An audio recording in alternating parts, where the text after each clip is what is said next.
Bonjour, je m'appelle Adidja Salim Abdourazak, présidente de l'association Développons-nous aux Comores. C'est une association qui travaille dans plusieurs domaines, dont la santé, la sécurité alimentaire, l'entrepreneuriat agricole et la nutrition. Après le Togo, on est retourné ici aux Comores. On a fait une réunion pour montrer tout ce qu'on a pu faire à l'étranger, au niveau international. Et de là, vu l'engouement qu'il y avait avec les villages, les représentants qui étaient là, on a eu l'idée de lancer le champ communautaire. Donc l'idée du champ communautaire, c'est surtout de former des jeunes ou des hommes en technique agricole pour maîtriser les techniques agricoles, pour assurer une meilleure culture, un meilleur rendement, pouvoir en avoir beaucoup plus et moins cher pour que tout le monde puisse acheter. Avec ce projet de champ communautaire, on a tout d'abord commencé par une étude de sol. Chaque village qui s'est inscrit dans ce projet, on devait y aller, devait nous montrer une terre de 1 hectare minimum. Et on a fait des prélèvements de la terre pour l'envoyer à l'extérieur, faire savoir quelle culture serait adaptée pour ça.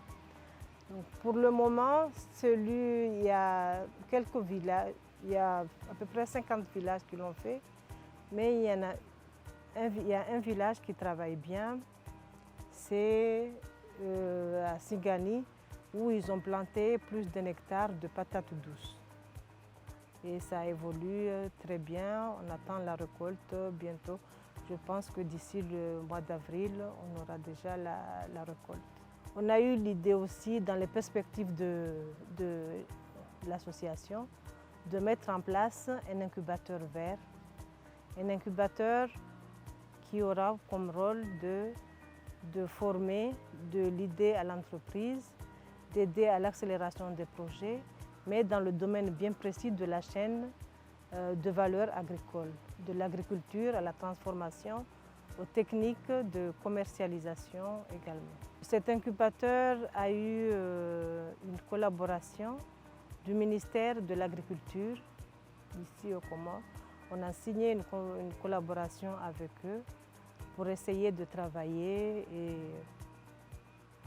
et de s'entraider. On a reçu une subvention des fonds locaux canadiens qui nous permettent de poursuivre nos projets dans la sensibilisation, dans la formation, toujours dans l'agriculture, dans la formation et dans les techniques de commercialisation des produits agricoles. On travaille avec à peu près 10 villages, mais on doit former que 30 femmes qui sont inscrites dans le projet. C'est tout ce qu'on faisait en fait. On a toujours fait la sensibilisation, la formation, sauf que là, on a un appui des fonds locaux, des fonds d'initiative locale du Canada, mais ça nous permet aussi d'élargir et aussi, surtout pour les femmes. Parce qu'ici, aux Comores, dans certaines régions, il y a des régions, par exemple du Hambou, où on voit que les hommes qui vont au champ, et d'autres où c'est les femmes qui vont plus au champ, comme le nord, toute la région de Mboulé, il y a beaucoup de femmes, et de Mitsamehouli qui vont au champ.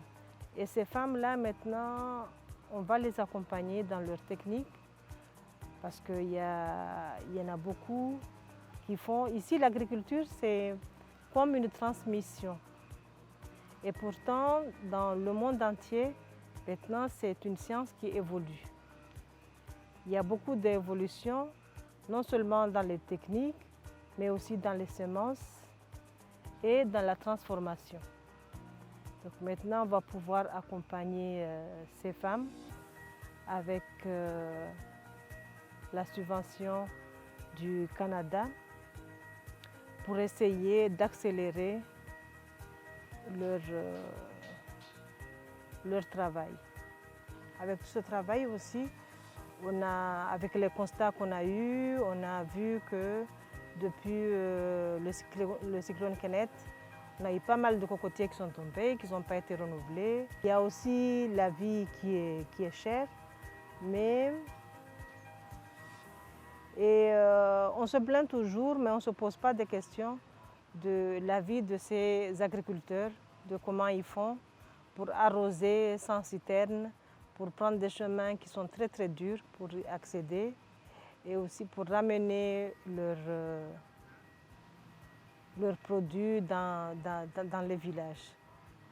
Mais avec tout ça, on a essayé d'organiser, de faire une organisation des filières. Les filières, on en a mis 3 en place.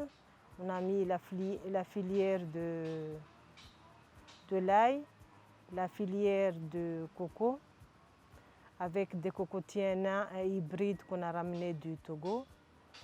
On a mis aussi en place une filière du piment.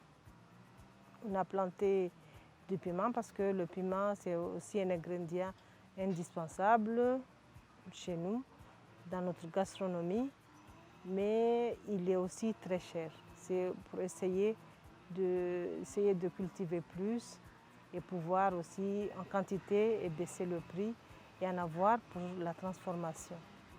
Tout ce qu'on peut résumer avec tout ce qu'on a fait, on essaye avec l'incubateur de former, d'avoir plus de pratiques sur le terrain, avec tout le constat qu'on a eu, avec 15 mois de travail. On essaie de mettre en place ou de militer pour une agriculture paysanne améliorée, comme dans d'autres pays, avec des motoculteurs, avec des petites machines, parce que même dans les grands pays qui ont eu les grandes machines ou qui ont beaucoup plus de terrain, ils sont en train de retourner vers les petits micro-fermes. Il suffit, je pense, d'une organisation, avoir une micro-ferme à échelle humaine, parce qu'il faut nourrir une population et aussi vivre avec son exploitation et respecter aussi la nature et l'environnement.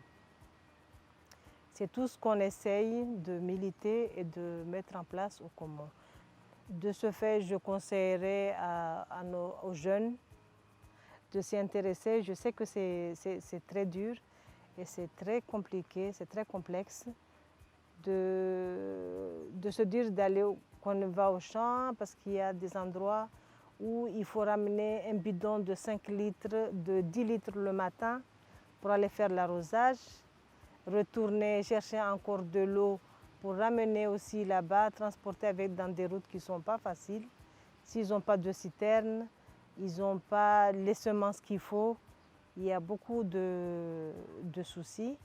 Mais on essaye petit à petit d'améliorer ce que nous, on peut faire à notre moyen. Ce que je dirais, il faut aussi savoir que beaucoup de pays qui ont émergé, ils ont émergé avec l'agriculture. C'est une agriculture performante, productive, avec une valeur ajoutée et qu'on peut déjà nous consommer, mais aussi vendre à l'extérieur. Sur ce, je vous souhaite une bonne et heureuse année, en espérant que l'année prochaine sera beaucoup plus meilleure que cette année.